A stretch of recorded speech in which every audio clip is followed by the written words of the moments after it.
오늘은 요한복음 강의 30번째 시간으로 예수는 누구신가, 예수는 누구신가 이런 제목으로 하나님의 말씀을 나누도록 합니다. 요한복음 처음 시작하면서 우리는 요한복음의 전체 주제를 얘기할 때 예수가 누구신가 하는 문제를 푸는 것이 요한복음을 강해하는 가장 큰 목적이라고 제가 말씀을 드린 적이 있습니다. 마태마가 누가도 물론 예수님에 대해서 이야기하고 있고 예수님에 대해서 말하고 있기는 하지만 특별히 요한복음에서는 예수님 자신의 입으로 내가 누구다, I am 뭐뭐 이런 식으로 그거를 헬라어로 말하면 에고 에이미라고 하는 말로 그렇게 이야기해서 에고 에이미 용법으로 그렇게 자신을 소개한 그런 것들이 아주 많이 나오는, 쉽게 말하면 나는 선한 목자다, 나는 생명의 떡이다, 나는 참 포도나무다, 나는 길이요 진리요 생명이다, 세상의 빛이다 라고 하는 여러 가지 그런 정의들을 예수님 스스로 예수님의 입을 통해서 우리에게 소개하고 있는 것을 우리는 요한복음을 통해서 알 수가 있습니다. 뿐만 아니라 요한복음에 나오는 모든 표적들도 단순히 놀라운 일을 행하는 그런 미러클과 같은 듀나미스, 어떤 그런 기적이 아니라 세메이온이라는 단어를 써서 마치 안내판과 같이 표지판과 같이 예수가 누군가 그분을 소개하기 위한 도구로서 표적들을 이제 소개하고 있다는 얘기를 우리는 이야기했었습니다. 요한복음의 목적은 예수님이 누군지를 가르쳐 주는 것이 목적이다라고 합니다. 근데 여러분 이게 왜 중요합니까? 예수님 누군지 저와 여러분 다 믿고 있는 거 아닌가요? 근데 예수가 누구인지 바로 알고 있고 또 혹은 오해하고 있고 이것에 따라서 우리의 신앙생활이 달라집니다. 기독교인이라는 그런 아이덴티티가 달라지고 퀄러티가 달라집니다. 예수 믿는 방법도 달라지는 것이고요. 이것을 정확하게 알아야 우리가 바른 기독교인들이 되는 거죠. 지금 한국에 기독교인이 1000만에서 1200만까지 가다가 지금 800만, 700만으로 떨어지고 있다고 그래요. 왜 자꾸 기독교가 이렇게 떨어지고 기독교인이 약해지고 그리고 교회마다 문제가 생기고 왜 그럴까? 새로운 포맷이 없어서, 새로운 프로그램이 없어서, 성도들이 뭐 전부 다 옛날 성도들이 없어서 그런 거 아니잖아요. 경험도 많고 한국교회가 축적하고 있는 노하우도 많지만 중요한 것은 예수님 그분이 누구인지에 대해서 본질이 점점 흐려져가는 우리 교회와 기독교인들이 되어지기 때문에 그래서 교회가 자꾸 약해지고 본질을 잃어버리니까 살짝 변질되거나 내가 맞는 것들로 이렇게 변형됐을 때 더 좋아하는 것 같고 흥황하는 것 같다가 역시 그것이 사그러지는 것을 우리 이제 한국의 기독교는 경험하고 있습니다. 세상과 교회에는 예수님에 대한 오해들이 참 많습니다. 세상에서는 예수님을 그냥 뭐라고 하지요? 세계 4대 성인 중에 한 사람? 그런 분이 아니잖아요. 세상이 가지고 있는 오해는 또 어쩔 수 없다고 칠지라도 우리 교회 안에서 예수 믿는 우리들이 가지고 있는 오해들이 너무나 많다는 거예요. 근데 그 오해가 왜 문제냐면 예수를 잘못 알면 우리는 신앙생활의 근본부터 흔들리는 거예요. 여기 다 나와 있지만 우리가 다 예수님 믿는다고 하고 있지만 우리의 근본이 흔들리고 근본이 잘못되면 조금만 지나가면 방향이 전혀 다른, 같이 앉아서 같이 한 예수님을 찬양하고 있지만 전혀 다른 그런 자기만의 세계를 만들어가는 것일 수가 있기 때문이다. 예수님 아닌 것이 예수님 자리에 차지하고 복음 아닌 것이 복음의 자리를 차지하게 되면 그러면 그것이 참된 그런 기독교를 점점 변질시키는 요소가 된다는 것이죠. 우리 모두가 다 사람들은 오히려 먹음직하고 보암직한 것을 좋아하지요.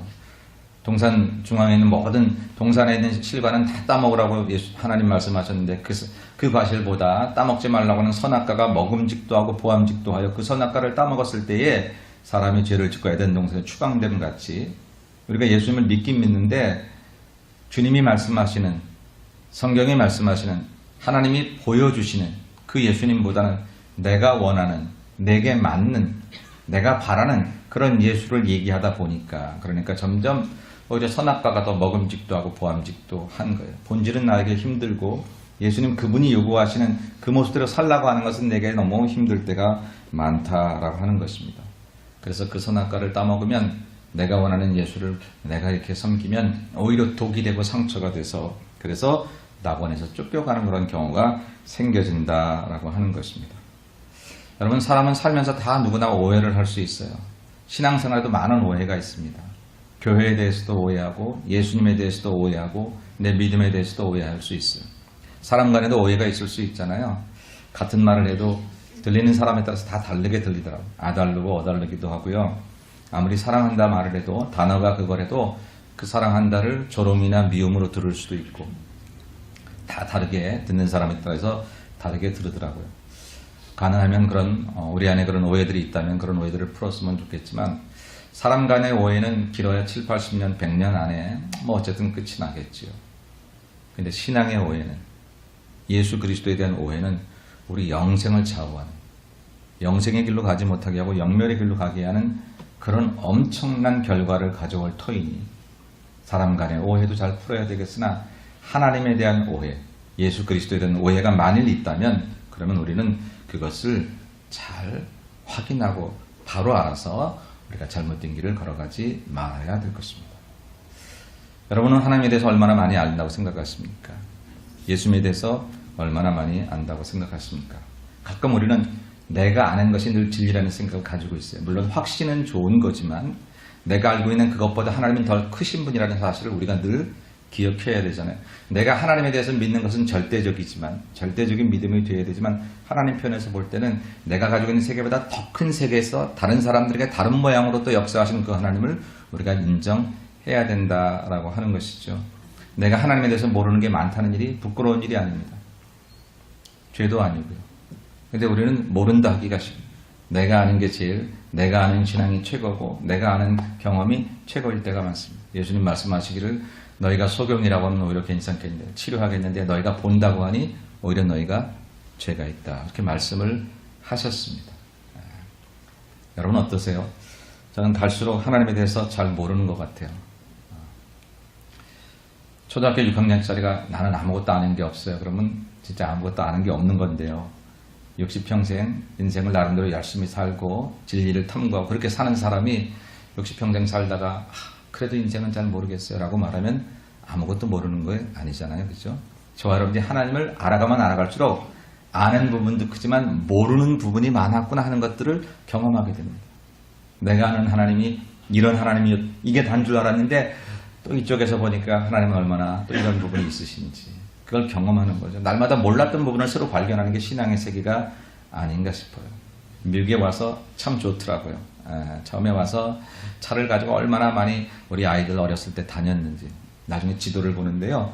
큰 미국 대륙 땅에 로스앤젤레스가 점으로 찍혀있는데 거기서만 왔다 갔다 그 안에서 뭐 안다고 해도 모르는 땅이 훨씬 많더라.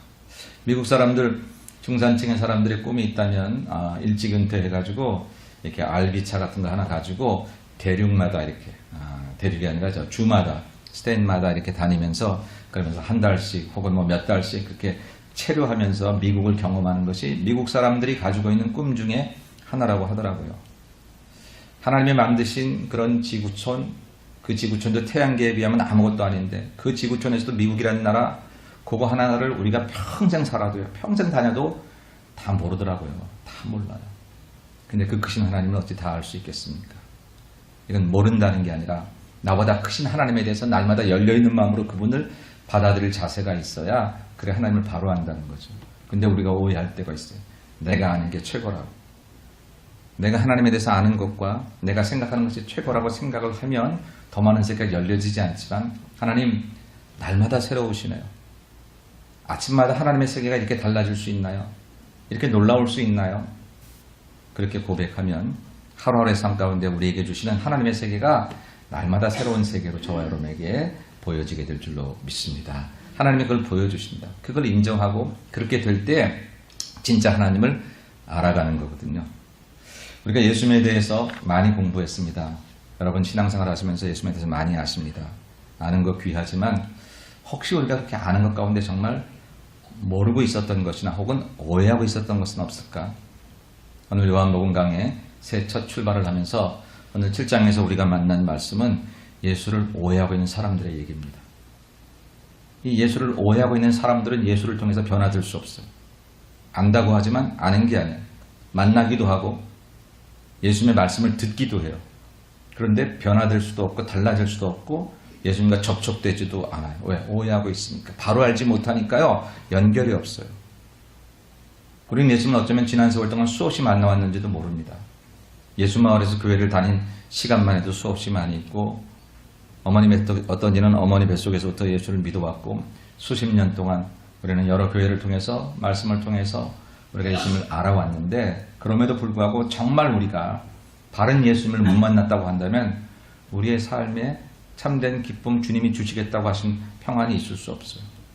가끔 우리들은 신앙생활 하면서 왜 이렇게 삶이 곤고하지, 어렵지, 세상 경기가 나빠서 누군가가 나를 힘들게 하는 사람들이 내 주변에 많아서 우리는 늘 그렇게 생각을 하잖아요. 저를 비롯해서 우리 모두가 어떤 문제가 있을 때 그 문제를 일단 대하는 기본적인 틀은 뭐냐면요, 그 원인이 남에게 있다는 생각을 하게 돼 있어요. 아담이 선악과를 따먹고 왜 따먹었냐 그러니까 옆 사람이, 당신 만들어준 그 사람, 누가 만들어 달랬나요? 당신 만들어준 그 여자가 나에게 먹으라고 했어. 나에게서 찾지 않습니다. 여자에게 묻습니다. 너 왜 따먹었니? 나에게서 찾지 않습니다. 저 뱀이 나를 꼬여서. 뱀에게 묻지도 않죠. 인격이 아니니까 하나님이 안 물으십니다. 근데 인격인 두 사람에게 잘못을 했을 때 물으시는데, 기본적으로 우리가 가지고 있는 구조가 내 속에서 찾지 않고 다른 데서 찾게 돼 있어요. 그렇게 찾더라. 그래서는 새롭게 우리가 변화될 수가 없다라고 하는 것이죠. 오늘 예수님에 대한 오해, 바로 거기서 우리 신앙생활에 힘들고 어려운 문제의 그 원인이 있음을 발견하는 것이, 그게 지혜로운 사람이다라고 하는 것입니다. 교회를 다녀도 기쁨이 없으십니까? 참된 은혜가 없으십니까? 힘이 없고, 왜 우리 교회는 이럴까? 왜 우리 교회 때문에 그럴까요? 왜 저 사람을 만나서 그럴까요? 왜 이런 환경 때문에 그럴까요? 물론 우리 교회는 더 좋은 교회에 대해 노력해야 될, 이런 환경들을 개선해야 될 것이고, 혹시 안 좋은 만남이 있었다면 그 만남도 좋게 만들어야 되겠으나, 오늘 정말 중요한 사실은 내가 아는 예수가 진짜일까? 나는 예수님을 정말 오해 없이 바른 예수님을 알고 있을까? 그분 안에 생명이 있고, 그분 안에 기쁨이 있고, 그분 안에 능력이 있고, 그분 안에 은혜가 있다는데 왜 나는 그분을 만나도 그분 안에 있는 기쁨도 내게, 내 슬픔 하나 해결하지 못하는 예수를 만났는가? 내 연약함 하나 해결하지 못하는 예수, 그분이 나의 과연 구세주이신가? 무엇 때문에 나는 그분을 만나지 못해서 교회를 다니고 예수를 믿고 교회 생활을 해도 늘 처져 있고 힘들어 있고 괴로워 있고, 왜 이럴까? 이제 우리는 이 모든 원인을 타자에게서 찾거나 조건에서 찾는 그런 우리의 잘못된 습관을 버리고 나 자신에게 돌아와서 내가 만난 예수에 오해가 없는지, 내가 만난 예수님께 잘못 알고 있는 것은 없는지를 한번 돌아보고, 내가 예수를 부르고는 있지만 그 부르는 그 예수님이 진짜 성경이 말하는 예수님인지, 아니면 예수님 당신이 말하고자 하는 그 예수님이었는지, 아니면 내 속에서 내가 만난 혹은 내가 만든, 내가 원하는 더 이상의 본질 예수는 필요 없고 내가 만든 그런 예수를 내가 원하고 있었기 때문에 그 은혜와 그 능력이 내게 임하지 않았던 것은 아닌지, 오늘 새해 첫 아침에 한번 우리가 이런 말씀들, 우리 자신들을 돌아보려고 하는 것입니다. 그래서 우리는 오늘 본문으로 돌아가서 당시에 있었던 사람들의 오해를 살펴보면서 우리에게는 그 오해가 없는지를 한번 봅니다. 첫 번째 오해는 뭐냐면요, 예수님은 좋은 사람 중에 하나가 아니다라고 하는 얘기입니다. 이건 이제 결론 명제를 제가 써놓은 거고요. 여기에 해당되는 오해는 뭐냐면 예수님은 좋은 사람 중에 하나이다라는 오해입니다. 오늘 12절 말씀 여러분 설교 노트를 보시고 같이 한번 읽겠습니다. 예수에 대하여 무리 중에서 수군거림이 많아 어떤 사람은 좋은 사람이라 하며 어떤 사람은 아니라 무리를 미혹한다 하나. 아멘. 초막절에 예수님께서 내려가셨습니다. 우리가 지난 시간에 배울 때 예수님 형제들한테 안 내려간다, 때가 아직 이르지 않았다 그랬더니 명절 중간에 혼자 가셨어요. 그리고 막 말씀을 가르치시는데 사람들에게 예수님의 소문이 나오기 시작했습니다. 예수님에 대해서 사람들이 이야기하기 시작했어요. 근데 어떤 사람은 참 좋은 사람이다, 간단한 말로 되어 있지만 거기에는 뭐 능력이 있다, 위대함이 있다, 기적을 베푼다, 말씀이 대단하다, 여러 가지 그런 수식어가 포함되어져 있겠죠. 그리고 만일 이 이야기를 직접 경험해서 이야기할 수 있는 사람이라면 내가 만났더니 나에게 좋은 일을 행하셨어, 위로를 주셨든지 나에게 능력을 주셨든지 그분을 만남으로 내 삶에 어떤 변화가 있었든지, 어쨌든 그런 이제 내가 경험된 예수 그리스도를 만납니다. 또 어떤 이들은 무리를 미혹한다 그랬으니까 이것은 좀 잘못된 경험을 가지고 있는, 예수님을 직접 만났든지 소문으로 듣든지 어쨌든 마음속에 예수님을 안 좋은 경험을 가지고 있었던 사람들의 이야기일 것입니다. 예수님에 대한 첫 번째 오해는 뭐냐면요, 예수님을 훌륭한 분 혹은 나에게 좋은 분이라고 생각하는 것입니다. 아니 목사님, 당연히 예수님 나에게 좋은 분 아닙니까? 예, 그 말은 맞는데 그것만으로 생각하는 것이 문제다. 예수님은 분명히 우리에게 좋은 분이지만 좋은 분 정도로 끝나면 안 됩니다. 세상에 살면서 우리는 좋은 사람들 참 많이 만날 수 있습니다. 오늘 우리 교우들 중에는 서로가 참 저 사람 만나서 내 인생 참 좋아, 이렇게 좋은 분들이 많았으면 좋겠어요. 아이고 어쩌자고 저 사람을 만나서, 그런 사람은 없고 정말 내가 예수 마을에 와서 저 사람을 만나서 얼마나 좋은지 그런 생각들이 들었으면 좋겠어요. 근데 예수님이요, 그거보다 조금 더 좋은 사람이 돼서는 안 된다는 거예요. 내가 만난 인생의 스승들 중에서 그래도 제일 괜찮으신 분 정도가 돼서는 안 된다라고 하는 것입니다. 저와 여러분은 어떨까요? 아이 목사님, 예수님은 우리의 구세주시지요. 우리가 다 이론적으로 교리적으로 얘기할 수 있습니다.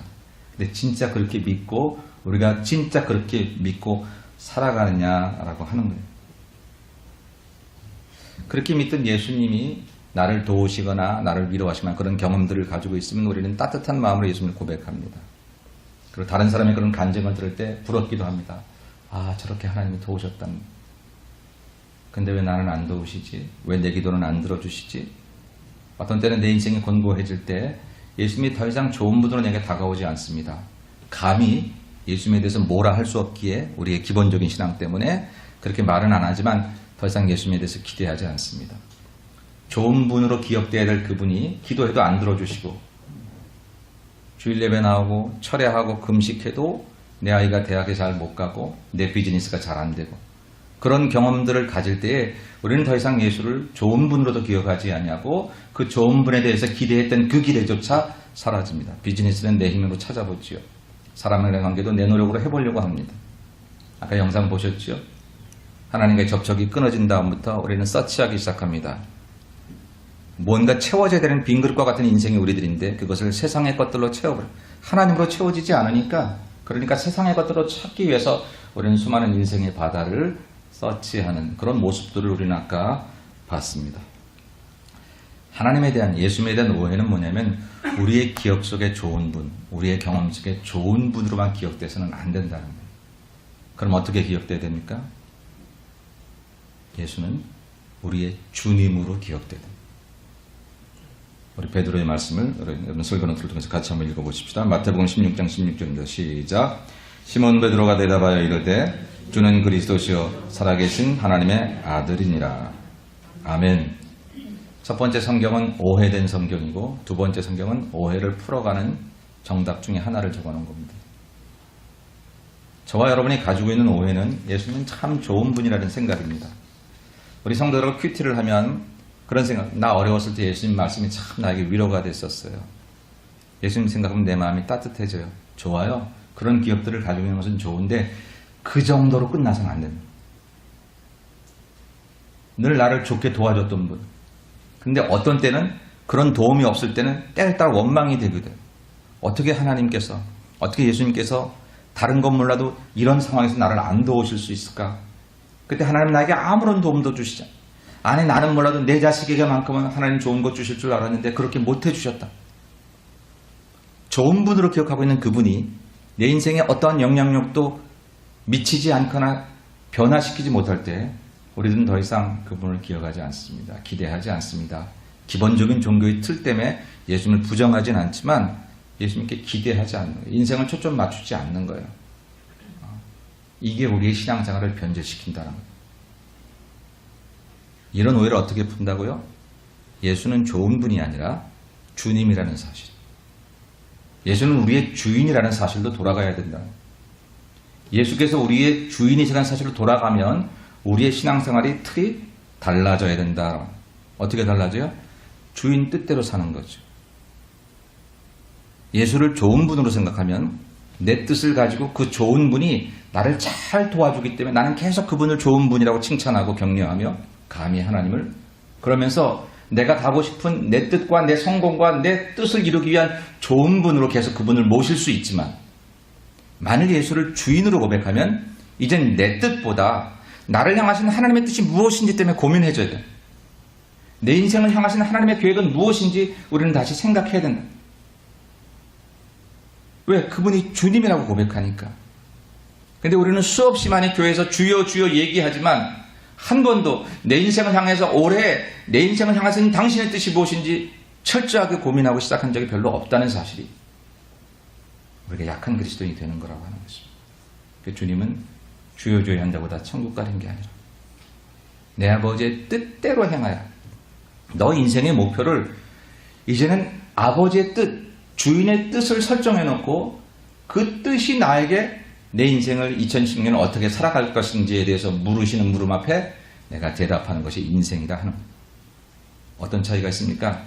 여전히 똑같은 사업을 하게 될지 모릅니다. 내 뜻을 가지고 출발하나 주님의 뜻을 가지고 출발하나. 여전히 똑같은 직장에 다니게 될지도 모릅니다. 똑같은 상황이 있을런지도 모릅니다. 하나님이 특별한데 이것들을 변화시키시기도 하겠지만 같은 상황이라 할지라도 벌써 인생의 목표가 달라지면 우리 살아가는 태도가 달라져요. 여러분의 직장이 여러분의 선교 현장이 되고 여러분이 정말 먹는 것 때문에 다니는 목구멍이 포도청이라 할 수 없이 나가는 지긋지긋한 삶의 현장이 아니라 나를 따르라고 말씀하시는 예수님과 함께 걸은 갈릴리 호숫가가 될 수 있는 이제 그런 아름다운 삶의 모습으로 바뀌어진다라고 하는 것이죠. 예수님에 대한 오해는 참 나를 참 지극정성으로 돌봐주시는 좋은 분. 너무너무 좋지만 그런 감상이 그런 정도의 수준이 우리의 신앙을 변질시키고 약하게 생각합니다. 우리는 거기에 이제 숙달되어 있습니다. 예수님도 나를 위한 헬퍼처럼 하시는데 목사님도 장로님도 권사님도 당신도 너도 다 나를 위해 나를 기분 좋게 해줘야 되고 내 마음에 맞는 그런 행동들과 언어들을 해야 하기를 우리 모두는 서로 나도 모르게 바라고 있습니다. 기본적인 하나님에 대한 틀이 그렇기 때문에 우리의 행복은 누군가가 우리를 위해서 그렇게 해줘야 우리가 행복해진다고 생각을 하는 거예요. 그런데 이런 오해를 풀고 우리가 바른 예수를 알게 되면 이제는 주의 뜻을 탐구하고 주님을 위해 어떻게 살아야 할지로 인생이 바뀌어지게 되면 사람 간에 대해서도 네가 나를 왜 행복해 주지 않냐고 묻는 게 아니라 내가 너를 어떻게 더 섬길 수 있으며 어떻게 사랑할 수 있으며 어떻게 너를 위해서 기쁨을 주는 삶을 살아갈 수 있는지에 대해서 해줘야 된다고 하는. 오늘날 기독교가 오늘날 교회가 여러 가지 문제가 많은 것은 세상의 복잡함 속에서 여러 가지 인생의 문제들이 많겠지만 근본적으로 예수 그리스도는 우리의 태도의 문제가 있습니다. 좋은 분, 선한 분, 나에게 많은 것들을 제공하시는 분 맞지만 이 말이 틀린 건 아니지만 그 선에서 끝나버리니까 우리가 사실은 먼저 주를 위해 헌신하고 주님의 뜻이 무엇인지 고민하고 2010년 송구영신 예배를 드리면서 올 한 해 내가 어떻게 살아야 될까를 내가 고민할 때에 당신의 뜻이 내가 어떻게 살기를 원하시는지 나는 당신을 어떻게 기쁨으로 섬겨야 하는지 그것에 대해서 우리는 고민하지 않고 올 한 해 당신은 또 어떠한 모습으로 나를 도울 것인지 내가 작년에 도움 못 받았던 것들을 다 합산해가지고 기가 막히게 나를 도와주실 줄로 믿습니다라고 큰 소리 치는 것이 우리의 믿음의 성장인 것처럼 우리가 착각하고 그렇게 살아갈 때에 그때 우리 신앙생활은요 사람에 대해서도 그렇게 바라는 거예요. 섬김받고 나를 행복해주는 사람들을 찾아가게 된다라고. 이런 오해가 이런 예수 그리스도의 오해가 우리를 행복하게 해주지 않아요. 받으면 행복할 것 같은데 주면 행복할 것 같은데 그렇지 않더라고요. 그렇지 않더라고요. 네. 오히려 섬겨야 하고 오히려 내가 드려야 하고 오히려 내가 나를 열어야 내가 행복해지는 것이 신앙의 자세이고 비결이다라고 하는 것입니다. 저는 오늘 우리 2010년을 맞이하는 우리 성도들이 우리의 이 첫 번째 오해를 풀었으면 좋겠습니다. 예수님은 분명히 여러분의 일거수일투족을 아침에 여러분을 도우실 좋은 분이시기는 하지만 그것 정도로 끝나시면 안 됩니다. 1년 동안 예수께서 어떤 나에게 좋은 일을 행하셨는지를 카운트하는 것이 신앙이 아니라 사실은 그분이 주님이심을 인정하고 주님은 주인이라는 얘기니까 이제 주인의 뜻을 아는 게 종이지 어떻게 종인 내가 내 뜻을 주장하며 주인은 내 뜻을 철저하게 잘 도와줘야 되는 사람으로 판단한다고 한다면 이건 주객이 전도요. 이건 말이 주님이지 오히려 주님께 종노릇하라고 하는 것과 똑같은 것이다 라고 하는 것입니다. 여러분 이 차이가 우리 신앙생활을 엄청나게 바꿔놓는 거예요. 우리 권사님도 그런 기도를 하죠. 줌으로 우리가 얻게 되고 그런 기도를 하셨는데 신앙생활의 원칙이 그런 거잖아요. 신앙생활의 비결이요. 오히려 내가 섬겨야 섬김받고 남을 기쁘게 해야 내가 기뻐지고 신앙생활의 기쁨이 그런. 근데 왜 우리가 그걸 못하는지 아세요? 하나님에 대해서 그렇게 안 하기 때문에 그래요. 그저 예수님은 저 부처님이나 세상의 공자님이나 세상에 그 어떤 신도 줄 수 없는 것들을 나에게 주는 분으로만 생각을 하니까. 맞아요. 주시는 분이 맞긴 맞지만 그 전에 우리가 그것을 정말 받으려면 그리고 그 받은 것이 우리의 잘못된 습관이나 어리석은 아이들을 채워주는 그런 욕망의 채움이 아니라 진정 하나님께 대한 감사가 되려고 하면 그분이 주님이신 것을 먼저 우리가 고백하는 우리 신앙의 바른 틀을 잡아야 되겠다라고 하는 것입니다. 저와 여러분이 만약 그 틀을 잡는 것을 확인하려면 우리 올 한 해의 목표와 우리 한 해를 생각해 보면서 과연 여러분은 어떤 뜻을 세웠는지 보다도 올 한 해를 향한 하나님의 뜻은 무엇인지를 우리가 심각하게 질문해 봐야 합니다. 하나님이 여러분의 직장에 관심이 있으십니다. 예수님 여러분의 사업에 관심이 있으십니다. 예수님이 지금 여러분이 만나는 사람들 간의 관계에 관심이 있으십니다. 근데 우리는 그랬잖아요. 내가 원하는 것을 도와만 달라고 그랬잖아요. 주님은 그 수준에서 주님의 도움을 받을 정도의 대상이 아니라 그 만남에 대한 하나님의 뜻은 무엇인지, 그 사업에 대한, 그 직장에 대한, 이 계획에 대한, 나의 인생의 플랜에 대한 하나님의 뜻은 무엇인지를 물어보는 것이 주님을 주인으로 모시는 것이고, 그렇게 주님을 주인으로 모실 때 나보다 더 높은 지각과 나보다 더 높은 그런 계획에 뛰어나신 하나님의 평강과 은혜와 지각이 내게 역사하셔서 내 삶에 놀라운 하나님의 계획이 시작되고 하나님의 역사가 시작되는 것입니다. 그렇게 될 때 우리들은 진정으로 예수에 대해서 바른 이해를 가지고 신앙생활을 하는 것이며, 그런 믿음을 가지고 사는 사람들은 사람들에 대해서도 받지 못해서 얻지 못해서 그것에 대한 서운함보다 주지 못한 미안함과 섬기지 못한 안타까움으로 우리가 살아가게 되고 참 인생의 행복은 거기서 찾을 수 있게 된다라고 하는 것이죠. 올 한 해를 한번 여러분 어떻게 생각해 보십니까? 올 한 해 주의 뜻이 여러분에게 어떻게 나타나며 그 뜻을 위해 살겠다는 계획은 어떤 것이 있습니까? 아직까지 그렇게 못했다고 할지라도 다시 한번 생각해 보십시다. 우리 신앙의 오해를 풀어야 그래 하나님으로 인해서 행복해집니다. 매일 주 앞에 나와서 오늘 뭐 얻어갔지? 구호품 타는 사람처럼 살지 말고 하늘 계신 하나님의 뜻을 우리가 알아서 그 뜻을 우리가 우리 삶에 장착하면 우리가 하늘 사람 돼요. 우리 삶의 레벨이 달라지고 삶의 가치가 달라지면 땅에 살아도 하늘 사람처럼 살 수 있을 것이며, 지금 내가 아무리 쌓아도 가져도 행복하지 못한 내 인생이 예수님을 내 안에 가졌더니 그분을 주인으로 모셨더니 이제까지 주인 삼았던 것 모든 것 다 내려놔도 행복하고 기쁘고 평안함을 누릴 수 있게 되는 줄로 믿습니다. 이게 신앙의 모습이랍니다. 이게 신앙의 삶. 그렇게 될 때 우리 삶의 틀이 바뀌어지게 된다. 첫 번째 오해는 예수님을 좋은 분으로만 기억하는 건데, 예수님을 좋은 분으로만 기억하는 것은 그분이 나에게 하실 일에 대한 관심을 갖는 거지만, 예수님을 주인으로 바로 이해하면 이제 그분에 대해서 내가 할 일을 생각하는 것이고, 그리고 내 뜻보다는 주님의 뜻을 생각하는 것입니다. 그렇게 사고가 바뀌어져야 저와 여러분 인생이 행복해집니다. 우리 하나님 만드신 인생입니다. 내가 그냥 저절로 태어난 인생이 아니고 영으로 지어지고 하나님의 작품입니다. 아버지의 뜻을 모르고 아버지의 작품들이 이 세상에서 왔다 갔다 한다면 말이 안 되는 거 아니겠습니까?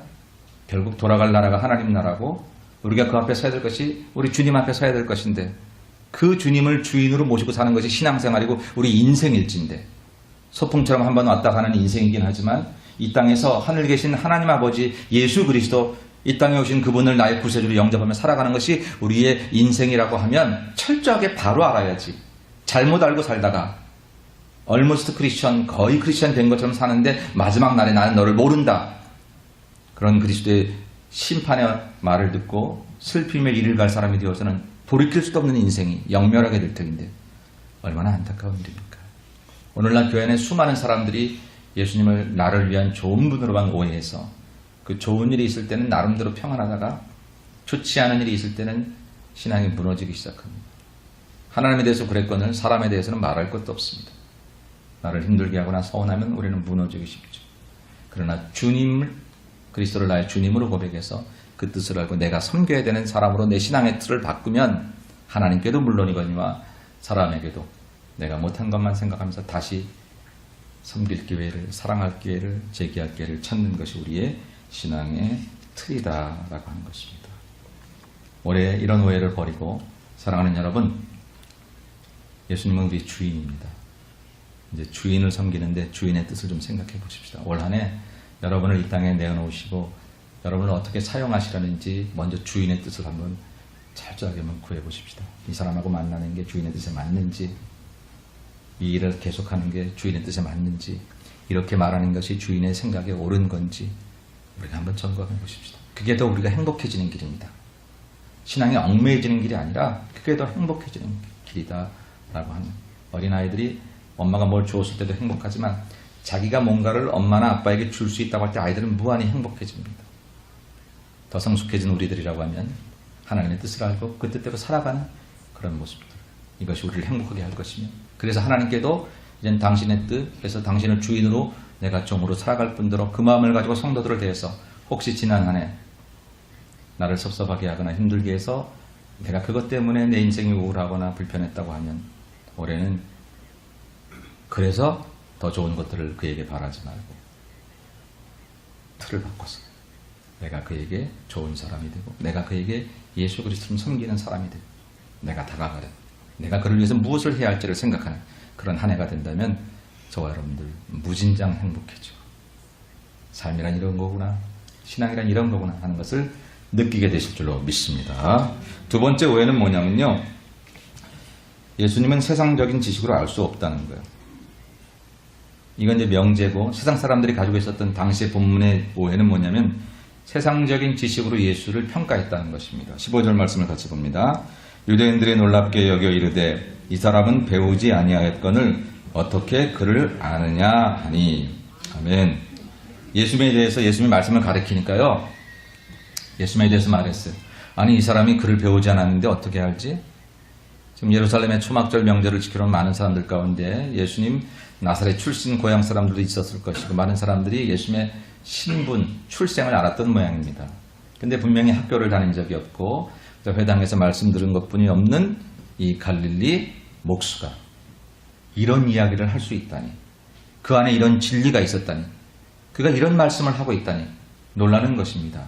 우리가 알고 있는 정보에 의하면 이 사람이 이런 말을 해서는 안 되는 사람, 할 수 없는 사람이라는 거죠. 우리가 예수를 접근할 때에 예수에 대해서 알고 있는 인포메이션만으로 예수를 접근하면 예수님에 대해서 우리는 참 만남이 있을 수 없습니다.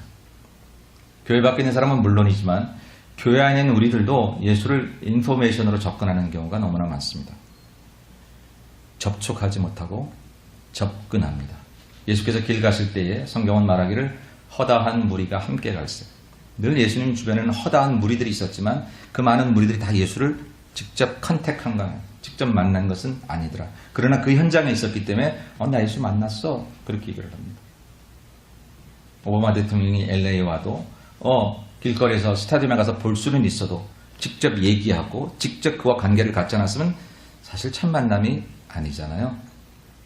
교회 왔어도 집회를 참석했어도 아니 예배를 드려도 예수님과 참 만남이 없으면 우리는 예수를 이제 내가 가지고 있었던 난 봤어, 알아, 인포메이션, 그것 가지고 예수를 만나는 경우가 된다라고 하는 것입니다. 그들은 모릅니다. 예수님이 하늘 아버지를 통해서 배우고 하늘 아버지께서 그에게 지혜를 주시고 그리고 그 자신이 하나님이시기 때문에 그가 알고 있는 그 모든 것들이 배움에서 나오는 것이 아니라 그분 자체가 진리라는 사실을 아직 그들은 모릅니다. 예수님은 나는 진리라고 외쳤지만, 진리가 너희를 자유롭게 할 거라고 외쳤지만 그들은 아직 그것을 모른다는 거예요. 예수님은 세상 지식을 배워서 되는 분이 아닌 것처럼 예수님을 알아가는 길도 세상적인 인포메이션을 가지고 성경 공부가 중요하지만 성경 공부를 많이 했다고 예수를 알아가는 게 아니고 성경을 66권 다 외우는 게 물론 귀하고 아름답지만 혹시 그렇게 다 외웠어도 예수를 진정으로 못 만날 수 있다라고 하는 것입니다. 왜? 예수님은 그렇게 세상적인 지식으로 만날 수 있는 분이 아니기 때문에 그렇습니다. 그러면 어떻게 예수를 만날 수 있습니까? 그것은 오직 성령을 통해서만 주를 고백할 수 있습니다. 하나님의 영을 통해서만 우리는 예수를 고백할 수 있는 것입니다. 예수님의 친형제였던 야고보도 예수님을 고백하지 못했다가 부활하시고 십자가에 죽으시고 부활하신 그 은혜를 경험하면서 하나님의 영으로 성령으로 그 예수님을 구세주로 고백하게 되었습니다. 그런 것처럼 우리 영의 눈이 열려지고 우리가 성령으로 충만해져야 그래야 우리가 예수님을 만날 수 있다라고 합니다. 여러분 고린도전서 12장 3절의 말씀을 우리 같이 읽어보겠습니다. 그러므로 내가 너희에게 알리노니 하나님의 영으로 말하는 자는 누구든지 예수를 저주할 자라 하지 아니하고 또 성령으로 아니하고는 누구든지 예수를 주시라 할 수 없느니라. 아멘. 성령으로 아니하고는 예수를 주라고 고백할 수 없다. 그렇게 이야기하고 있습니다. 예수님에 대한 모든 지식은, 그를 알아가는 과정들은 세상적인 지식이나 혹은 성경적인 지식에 머물러 있는 것이 아니고 이 지식에 성령의 기름을 부으사 성령의 감동으로 우리가 그것을 경험하게 될 때에 그때 여러분 우리가 하나님을, 예수님을 진실로 알아간다라고 합니다. 교회 안에는 나온 지 얼마 되지 않지만 성령의 은혜를 통해서 하나님을 만나는 사람들이 굉장히 많습니다. 특별한 은혜입니다. 우리에게 베푸시는 은혜이죠. 근데 또 혹 어떤 이에게는 30년, 40년 교회를 다녔어도 여전히 지식으로만 예수를 만나서 예수에 대해 인포메이션을 갖고 있긴 하지만 나는 그분을 봤어, 그분이 행하시는 일을 알아 라고 이야기할 수 있는지는 모르지만 예수님과 직접 만나 하나님의 아들과 자녀의 관계를 맺는 그런 관계는 설정되지 못한 사람들이 많이 있다라고 하는 것입니다. 오직 그것은 성령님의 도움으로만 필요하다. 성령님의 도움으로만 필요하다라고 합니다. 이제 그래서 새해 저와 여러분의 신앙생활의 틀 가운데 예수를 알아가는 노력을 위해서 성령님의 도움을 여러분들은 간구하셔야 합니다.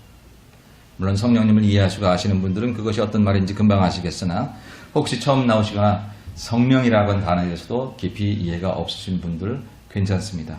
그냥 제가 하라는 대로만 일단 따라 하시면 됩니다. 성령님께 기도하는 것입니다. 어떻게?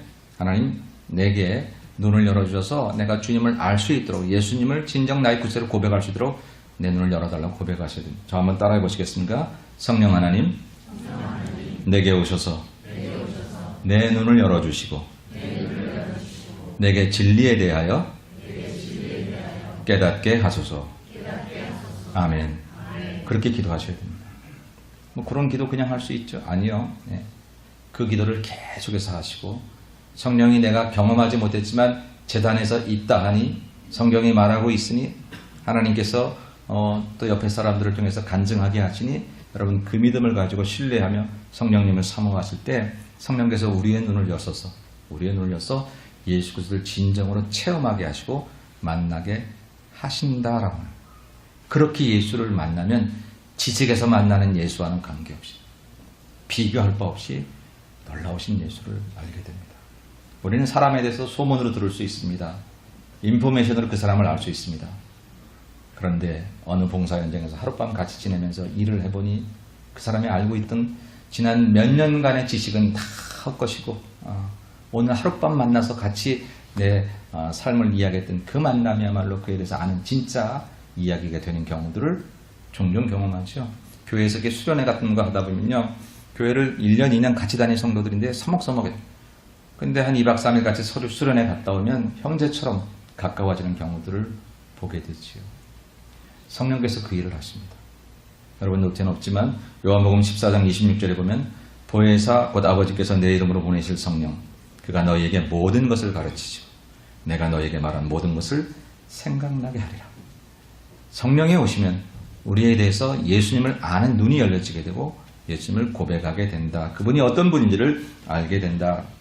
구약의 시편 기자도 시편 119편 18절에서 말하기를 주여 내 눈을 열어서 주의 법에 기이한 것을 보게 돼. 개역개정에는 내 눈을 열어서 주의 율법에서 놀라운 것을 보게 하소서. 그렇게 고백하고 있다는 것입니다. 우리는 그동안 내가 가지고 있는 지식적인 그런 경험 속에서 예수를 알아봤습니다. 예수님 갈릴리 호숫가에서 이런 일을 행하셨죠. 말씀을 암송하는 것이 귀하긴 하지만 그냥 암송하는 것 정도로 우리가 예수를 오해하고 있었다고 하면 나는 그를 지식으로 알았는데 그는 나를 모른다고 하면 아무것도. 우리가 예수를 안다는 것은 예수께서 나를 안다는 얘기가 전제돼야 돼요. 만남은 그런 거잖아요. 만남이라는 것은 나만 알아서 만남입니까? 그도 나를 알아야 만남이지. 내가 예수를 안다면 예수님을 나도 알고 예수님도 나를 아시고 그게 전제되어야 되지 않겠느냐. 그것은 반드시 성령님의 도움을 통해서 가능하다. 이 성령님의 도움을 통해서 내가 예수를 바로 알아야 내 신앙생활이 올바로 됩니다. 그래서 여러분 아까 그런 기도를 드렸던 것처럼 2016년에 여러분들이 예수님을 오해하지 않고 지식으로만 알고 있는 그런 예수가 아니라 내가 체험하고 나의 구주가 되시고 내 인생의 주인이 되신 그 예수님, 날 위해 오신 예수님을 정말 우리가 영혼 깊숙이 고백하고 깨달으려고 하면 두 가지 하셔야 됩니다. 첫째는 성경을 읽으셔야 합니다. 왜? 성령님은 성경을 깨닫게 하시는 분입니다. 성경 안에 있는 예수에 대한 얘기를 지식이 아니라 성령의 조명을 통해서 하나님의 마음을 그대로 이해하게 됩니다. 예수를 아는 지식은 우리에게 고결하고 예수를 알아가는 힘은 우리 인생을 너무 파워풀하게 만들 것입니다. 왜 우리가 예수 믿고 사는데도 여전히 우리가 아는 지식 속에 살아가요? 우리가 아는 경험 속에 살아가요? 내가 모르는 세상, 내가 모르는 경험, 내가 모르는 것들을 예수님을 통해서 빌어올 생각을 왜 못하지요? 그건 우리가 예수를 인포메이션으로 알기 때문에 그래요. 교회 내가 30년 다녔는데 이 정도면 아는 거 아닌가? 그렇게 알고 있기 때문에 그래요. 30년 세월 속에 어느 한순간이라도 성령의 조명 가운데 그분을 온전히 체험하지 못했다고 하면 그건 우리에게 그냥 지식의 대상일 뿐이다. 공자님 마찬가지예요. 그냥 공자님을 아는 거예요. 소크라테스를 알고 있는 거예요. 소크라테스가 기가 막힌 훌륭한 철학자라도 내 인생에 지금 아무런 영향 미칠 수 없음 같이 예수님도 그럴 수는 없다는 거죠. 예수님은 살아계신 하나님의 아들로서 오늘 내가 성령의 조명을 통해서 그분이 나의 살아계신 하나님을 나의 구세주로 내 인생의 주인으로 고백되어지면 내 인생에 개입하시고 내 인생에 나타나셔서 내 삶을 고치시기 시작하십니다. 내 생각을 바꾸시기 시작하시고 우리의 삶의 틀을 바꾸시기 시작하십니다. 저와 여러분의 인생이 달라질 수 있어요. 세상의 구조 때문에 우리가 불행하지 않아요. 내 남편이 내 아내가 더 멋진 사람이 아니라서 내가 불행한 게 아니에요. 내 지금 경제적인 생활이 약해서 그런 게 아니라 내 안에 예수가 없어요. 예수 믿는 사람인데 예수가 없으니까. 예수 믿는 사람인데 예수를 지식으로만 아니까. 예수 믿는 사람인데 예수님의 참 능력은 써본 적이 없으니까 우리가 약한 거예요. 사랑하는 여러분, 성경을 읽으시고 반드시 성령의 도우심을 간구하셔서 올해는 참된 예수 그리스도를 만나시고 그 참된 예수 그리스도의 놀라운 능력을 경험해서 예수를 믿고 산다는 것은 바울의 고백처럼 이제는 나 사는 것 아니요 내 안에 사신 그리스도께서 사시는 것이다. 이런 고백을 하고 살아가는 여러분이 되시기를 주님의 이름으로 간절히 축원합니다. 마지막으로 세 번째는요. 예수님은 하나님에게서 나신 하나님이라는 사실입니다. 이게 이제 우리의 모든 오해를 중식시킬 우리의 결론이어야 합니다. 예수님은 하나님에게서 나신 하나님이다라고 하는 것입니다. 이게 그분을 하나님으로 계속 고백해야 된다. 그분을 하나님으로 고백해야 되는 게 왜 중요한지 먼저 성경 읽고 얘기하십시다. 29절, 33절, 34절 우리 같이 읽어봅니다. 나는 아노니 이는 내가 그에게서 났고 그가 나를 보내셨음이라 하시니 예수께서 이르시되 내가 너희와 함께 조금 더 있다가 나를 보내신 이에게로 돌아가겠노라. 너희가 나를 찾아도 만나지 못할 터이요 나 있는 곳에 오지도 못하리라 하시니.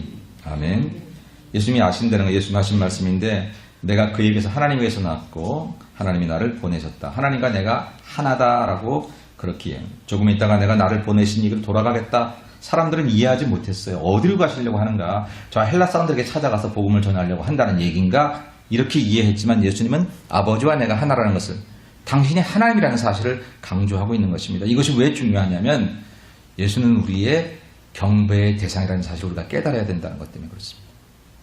아까 말했듯이 예수님은 나에게 좋은 분, 선물 주시고 나에게 인생의 부족함을 채워주시는 분 맞는 얘기긴 하지만 그거보다 더 먼저 우리에게 채워야 될 것은 그분은 나의 경배를 받으실 분이라는 사실, 내가 하나님께 예배하는 게 내 인생을 바꾼다는 사실을 여러분 기억하셔야 됩니다. 예배를 드린다는 것은 지금 예배 장소에 와서 한 시간을 여러분들이 어떤 사람은 은혜 있게 감사함으로 드리기도 하고 어떤 사람은 인내하며 참으며 오늘 설교가 이렇게 긴 거야고 기다리고 참아야 되는 그런 것들로 드리는 정도가 아니라 여러분이 하나님을 만나는 시간이라는 거죠. 하나님을 경배하는 시간이고 하나님을 경배하는 그것을 통해서 내가 경배자가 되고 예배자가 되고 내가 그분의 종이 되고 내가 그분의 자녀가 되고 하나님과의 관계가 설정되는 순간이다 라고 하는 것입니다. 그 순간에 우리가 하나님을 만나면 하나님이 내 안에 오시고 하나님이 내 안에 오시면 내 언행심사가 그분의 것으로 바뀌어지고 내가 달라지는 시간이라고 하는 거예요. 예배 외에 또 다른 시간에 훈련도 받고 우리가 제자 훈련도 하고 하지만 정말 중요한 것은 이 예배에 하나님께서 임재하셔 당신을 보여주신 시간이라는 사실을 우리가 이 예배를 통해서 경험할 때에 우리 인생이 달라진다는 거예요. 근데 예수를 나에게 좋은 일을 행하실 분으로만 생각을 하니 나를 도우셔야 될 분으로 생각. 내가 먼저 경배해야 되는데 내가 그분을 높여야 되는데 내가 그분을 찬송해야 되는데 아니 지금 당장 내 인생의 데이터에 하나님이 주신 게 뭔지 아무리 찾아봐도 건강도 안 주신 것 같고 물질도 안 주신 것 같고 아무것이 보이지 않는다고 할지라도 그분은 내가 경배를 드리는 것만으로 충분히 행복한 내 인생은 그분을 예배하는 것만으로 충분히 가치가 있는 그 사실을 우리가 먼저 고백하고 믿음 생활 해나가야 이게 신앙의 본질이라고 하는 거예요. 근데 이 본질은 잃어버리고 내가 하나님께 경배하고 예배하고 하나님을 찬양하는 그 본질을 잃어버리고 주시옵소서 작년에 1시간 기도했더니 안 주셨으니 올해는 2시간 기도하면 주시겠습니까? 기도 시간이 들어가는 게 잘못일 리는 없지만 기본적으로 주님을 경배하는 경배자로 서지 못하고 얻을 것만 바라고 나를 행복하게 해줄 어떤 좋은 도움으로만 생각을 하니 우리 인생에 큰 발전이 없고 기쁨이 없고 하나님의 사람으로서의 가치가 우리가 약해진다라고 하는 것입니다. 사랑하는 여러분, 예수님은 하나님의 아들이십니다. 우리가 이것을 이제 그 오해를 풀고 이런 정답을 갖게 되면 맨 먼저 우리가 가져야 하는 태도는 경배입니다. 아기 예수가 이 땅에 오시고 사람의 모습으로 오셨을 때 맨 먼저 만났던 그런 동방의 동 박사들과 들에서 양치던 목자들이 맨 먼저 한 일은 경배였습니다. 아니 그 어머니 마리아와 요셉조차도 아기 예수를 경배했습니다. 우리가 주님을 만나서 맨 먼저 해야 될 태도는 경배입니다. 물론 일반적으로 교회를 처음 나오자 이렇게 우리가 세가족을 권면하거나 이렇게 우리가 신앙생활 할 때 그때 나오면 건강해져, 나오면 잘돼 이렇게 동기부여를 하는 것은 사실입니다. 그러나 이제 언제까지 그렇게 하겠습니까? 그렇게 처음 나오는 사람에게 동기를 부여하기 위해서 그렇게 말할 수는 있지만 우리가 바른 믿음 생활을 하기 위해서는 우리가 먼저 그분을 경배해야 우리가 달라진다는 사실. 우리가 올곧고 바른 인생이 돼야 우리가 시험 들지 않고 우리가 넘어지지 않고 우리 인생이 굴곡되지 않고 충분히 하나님 한 분으로 행복할 수 있다고 성경은 말하고 있는데 우리가 그렇게 행복하지 않은 이유는 우리가 얻을 것을 못 얻어서가 아니라 우리가 그분을 경배할 때 주어진 우리 인생의 변화와 기쁨을 얻지 못하니까 그것 없이 신앙생활을 하고 그것 없이 우리가 어떤 것을 움켜잡으려고 예수의 이름으로 얻으려고만 하니까 우리 행복해지지 않는 것입니다. 사랑하는 여러분, 2010년을 향한 여러분의 계획 가운데 하나님께 대한 경배의 계획이 있으십니까?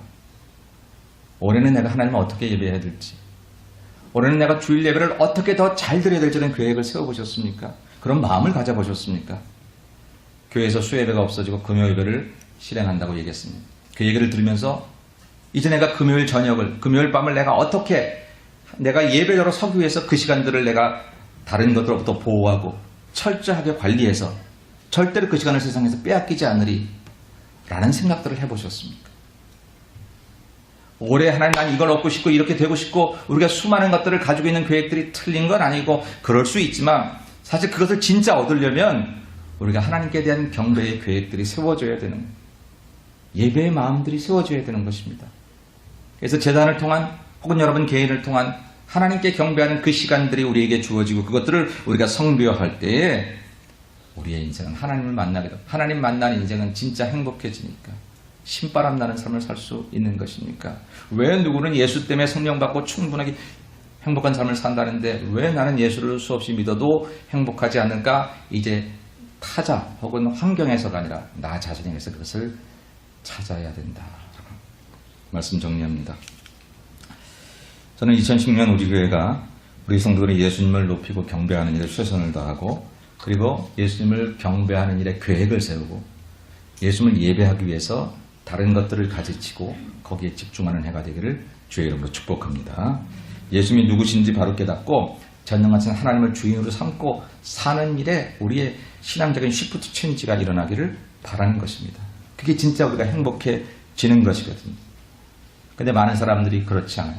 오죽하면 예수님께서 그런 책망을 하시니까 너 귀신 들렸다. 예수에게 그런 얘기를 할 정도로. 우리는 예수님께 그런 말은 하지 않지만 예수님을 기대하지 않고 교회는 나오지만 세상에서 살아가는 모든 삶의 영역은 다 내가 주관하고 살아가는 또 다른 잘못들을 버리고 있는 것은 바로 예수에 대한 오해 때문에 그렇다. 올해 꿈이 있습니다. 예수에 대해서 더 알아가기를 소원합니다. 제 개인적인 꿈인데 나는 이것이 우리 성도들의 꿈이 되기를 바랍니다. 예수에 대해서 더 알아. 예수도 알기 원하네. 예수도 알기 원하네. 크고 더 넓은 은혜. 그 은혜를 더 알아. 내가 행복하지 않은 까닭은 너 때문이 아니고 조건 때문이 아니라 내 안에 예수 모시지 못해서. 엉뚱한 예수, 지식으로 아는 예수, 내가 만든 예수. 그것으로 우리는 행복해질 수 없다는 것이죠.